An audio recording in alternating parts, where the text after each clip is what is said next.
आज अगर ईद होती तो वही केजरीवाल खुद टोपी पहन के सेलिब्रेट करने आ जाते। आपने सारे होटल खोल दिए, आपने सारे सिनेमा हॉल खोल दिए, आपने सारे जितने स्टेडियम्स है उसको खोल दिया। तो सिर्फ क्या नियम और कानून हिंदू त्योहारों के लिए है? ये आज दिल्ली की जनता यहाँ आती तो पूछती कि भैया वो 2475 करोड़ कहाँ हैं?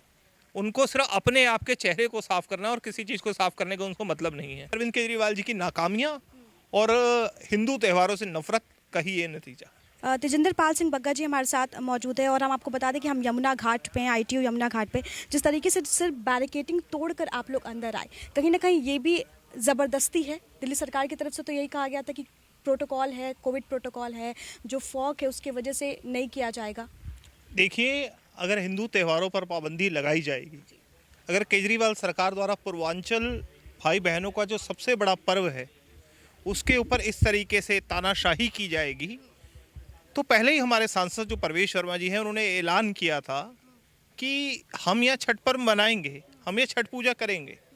और हम पूछना चाहते हैं अरविंद केजरीवाल जी से, जब ईद के समय पे, जब कोविड चरम सीमा पे था, आपने सारे बाजार खोल दिए, तो आज आपको क्या आपत्ति है?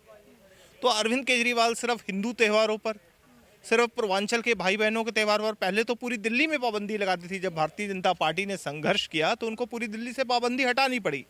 लेकिन ITO यमुना घाट पे हजारों की संख्या में हर साल लोग आते हैं या मन्नत मानते हैं, और जब वो मन्नत पूरी होती है तो हर साल यहाँ पे, अगले साल यहाँ पे दोबारा छठ पे आते हैं। यहाँ पे आपने पाबंदी लगा के अरविंद केजरीवाल जी ने उन पूर्वांचल के भाई बहनों का अपमान किया है, छठ मैया का अपमान किया है। और हमारे सांसद जो परवेश वर्मा जी, उन्होंने ऐलान किया था, और जब तक यहाँ पूजा संपन्न नहीं होती हम लोग यहाँ खड़े हैं, हमारे सांसद यहाँ खड़े हैं, और सम्मान के साथ उन लोगों की पूजा संपन्न कराई जाएगी, और तब तक हम लोग यहीं रहेंगे। तब तक आप लोग यहीं रहेंगे। ये टेम्परेरी घाट जो बनाया गया है, परवेश वर्मा जी इसमें पानी भी वो डाल रहे थे, लेकिन सर जो दिल्ली सरकार की तरफ से वो कवायद कल से शुरू हो गई थी, मतलब टैंकर आने शुरू हो गए थे, जल बोर्ड की तरफ से सफाई का काम शुरू हो गया है। नहीं, एक साल में अगर कुछ किया होता तो ये एक दिन पहले वो पाइप लेके खड़ा नहीं होना पड़ता। आप चलती यमुना के ऊपर पाइप लेके खड़े हो जाएं और ये कहें कि यमुना साफ हो रही है, तो मुझे लगता है अरविंद केजरीवाल जी, जब सर्दी होती होगी, जब सर्दी के मौसम में, तो जब उनको धूप चाहिए होती होगी तो वो सूरज के आगे माचिस जला देते होंगे, तो उनको शायद गर्मी महसूस होती होगी।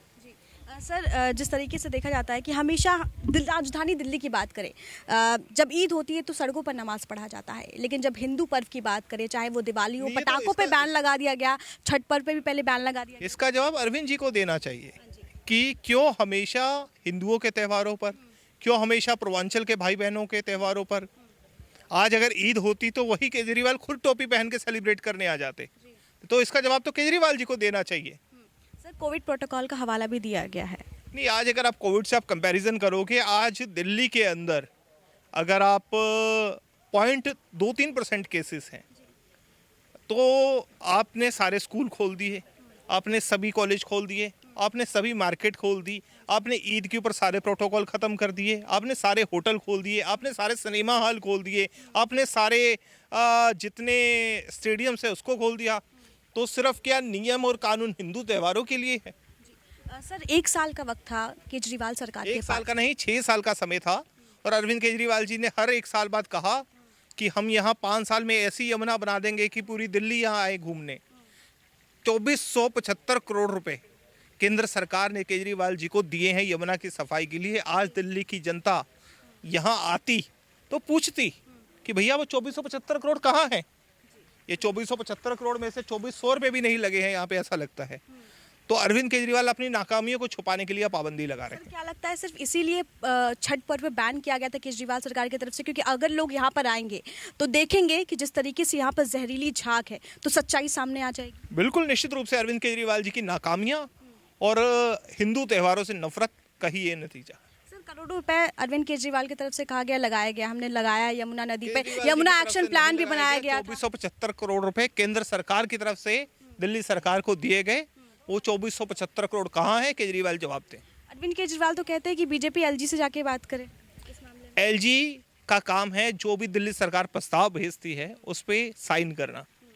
जो दिल्ली में आपने कहा क्रेडिट लिया कि बिजली मुफ्त हो गई, उस पर भी साइन एलजी के थे, फिर तो वो क्रेडिट एलजी को मिलना चाहिए। दिल्ली में जो आपने सारे वॉलंटियर ये जो सेल्फ डिफेंस वाले खड़े किए हुए हैं, उस पर भी एलजी का साइन है, वो तो फिर एलजी को क्रेडिट मिलना चाहिए। तो ये तो ऐसा हो गया कि मीठा मीठा गप गप और कड़वा कड़वा थू थू। सर एक आखिरी सवाल, दिल्ली सरकार हमेशा ये कहती है, बीजेपी हमेशा राजनीति करती है हिंदू को लेकर, पर्व को लेकर, हिंदू मुस्लिम को लेकर। आप राजनीति नहीं करती है, बीजेपी राष्ट्र नीति करती है। आप यहाँ पे आके पाबंदी अभी हटा दीजिए, राजनीति का मुद्दा खत्म हो जाएगा। आप पाबंदी लगा रहे हैं तो भारतीय जनता पार्टी आप कहते हैं आप अभी पाबंदी हटा दीजिए, हम चले जाएंगे। दिल्ली में विधानसभा चुनाव होता तो सर ये साफ हो जाता यमुना? नहीं, यमुना तो उन्होंने साफ करना ही नहीं। उन्होंने 2400 करोड़ रुपए वो अपने विज्ञापन भी उड़ा दिए। उनको सिर्फ अपने आप के चेहरे को साफ करना है और किसी चीज़ को साफ करने का उनको मतलब नहीं है। बहुत बहुत धन्यवाद हमारे साथ बातचीत करने के लिए। तो ये थे हमारे साथ जितेंद्र पाल बग्गा जी, जिन्होंने इस मुद्दे पर खास बातचीत की। और मेरे पीछे आप ये देख सकते हैं कि किस तरीके से यहाँ पर जो है टेम्परेरी घाट जो है वो बनाया गया है, जहाँ पर तमाम महिलाएं जो है वो आकर यहाँ पर पूजा कर सके, छठ पर्व कर सके। और मेरे पीछे आप देख सकते हैं, जो अगर मैं कैमरा घुमाऊँ तो मेरे पीछे आप देख सकते हैं किस तरीके से जो यमुना नदी है उसमें अभी भी झाग जो है वो आपको दिखाई दे रहा होगा, जो जहरीला झाग है। हालांकि परवेश वर्मा जी यहाँ पर आए, वो यहाँ पर शाम तक बैठे हैं। उनका ये साफ तौर पे कहना है, जिस तरीके से हमने उनसे बात की, उनका ये साफ तौर पे कहना है कि जब तक पूजा संपन्न नहीं होती हम यहाँ से नहीं जाएंगे, चाहे जो भी हो। जो महिलाएं हैं, जो लोग हैं, जो जनता है, वो बैरिकेटिंग तोड़ के, जिस तरीके से परवेश वर्मा जी अंदर आए हैं, उनको भी आने की इजाज़त दी जाएगी। और वो यहाँ पर खड़े हैं, अगर महिलाओं को रोका जाता है तो आगे परवेश वर्मा जी का क्या कुछ एक्शन होगा, ये देखना काफ़ी अहम होगा। कैमरा पर्सन गुरप्रीत के साथ आयुषी श्रीवास्तव, ओ न्यूज़ हिंदी। जय हिंद।